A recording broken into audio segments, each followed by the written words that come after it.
Hey, Dustin Tibbetts here, financial advisor with Jazz Wealth Managers. Hope you'll check us out at jazzwealth.com. Thank you so much for watching.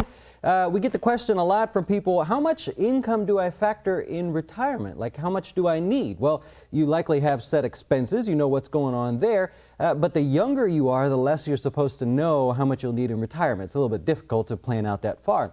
If you're closer to retirement, today I want to give you a trick to kind of use when you're modeling out your retirement so you can see if you're planning for enough or not. Now, the general rule that most people say is to use 2/3 of your current income if you're factoring that for retirement. Now, a lot of you may say, hey man, I'm kind of close to retirement here. I don't know that I'm going to have enough to get there. So I want to show you guys a little bit of something what you can do. And what I find is that, so we're based in Florida here, and a lot of our local clients are retired, as you might imagine. People come down to Florida, they retire, they have a good time, and you know, that's just kind of how things go. It's a great state to retire. So a lot of people realize, and we realize by watching their spending, that you don't spend the same amount through the length of your retirement. It just doesn't happen. We don't spend the same amount our entire lives. We spend a lot more in the beginning. We tend to have a little bit of a break in there. We spend a little bit more towards the end, which tends to be more legacy giving. And then at the very end of our lives, we're a little bit slowed down, right? We're content to just spend time with family. We don't spend as much money. And so how do we model that? Well, I'm going to take you into old Charlie Parker here. It's a sample client of ours, the Bird. We've got basically a plan that's not really working out for him. He's got to get at least over 65% in our models here to have any decent chance of retirement here. So let's take a quick look. If we look at Charlie Parker here, his goal is to have retirement expenses of $4,200 and change. I changed this, but previously he had gone in here and given us a detailed breakdown. We worked through in a different video of how you could do that if you want. But for the simple approach, he's got $4,202. And we say, well, are you going to spend that every month? Are you going to really have those types of expenses? Well, if I look at his retirement plan here real quick and just go over to his property, here's the here's the property that he has. Bought it for $325. It's currently worth $640. It's doing well there. It's based here in Florida, property taxes and insurance and everything included. Well, if we look at his loan here, he pays a minimum payment of $890 plus the taxes and insurance is what this minimum amount is. But he pays $890, bought the house in 2001, pays 5% interest at 30 years on the length of the loan. Now, we're not really talking refinances or anything here in this case. We're thinking, hey, it's a 30-year loan.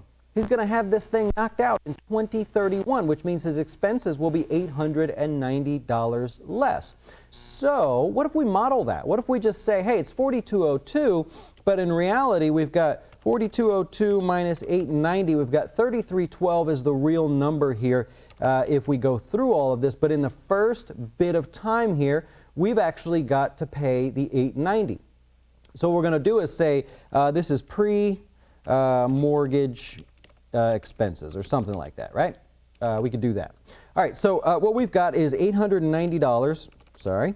We've got $890 extra times 12. So that's $10,680 in extra expenses just going to the mortgage. So we say, okay, well, that's currently happening, and it's going to go until 2031 when the mortgage is paid off. It's going to happen every year until then.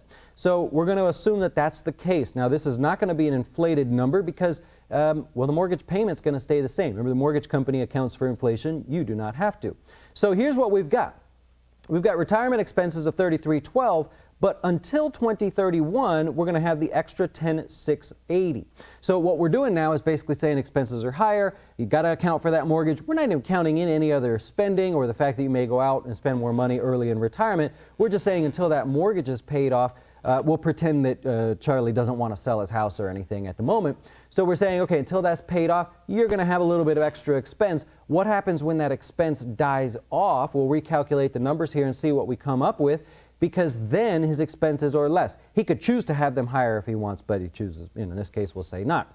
So that helps. That's a little bit of help there. It's still not great. We do want to see him a little bit better here retirement-wise, but now at least there's a chance he ends his life with some money. If we look at the way his spend happens here, everything included, we're looking at the dark blue median line. There's a chance he makes it to 90, which is life expectancy in this plan. And so there's a better chance than where he was before. If I go back and I change that to the 4202, we'll get rid of this here. We'll say if he just always says 4202, never accounts for any change in those it never accounts for the change in the payments or anything. We're back to the 47%, but if we look at the confidence here, he's probably going to run out at the end. Good chance he's going to run out of money. He's just going to run out of money. Let's put it that way. So factor in those things like that. Take a deeper look at how you might spend money. It takes a little bit of time, a little bit of planning on your part, but if you're close to retirement, that could mean the difference there in how you spend your money, or in how you successfully make it to the end of your plan.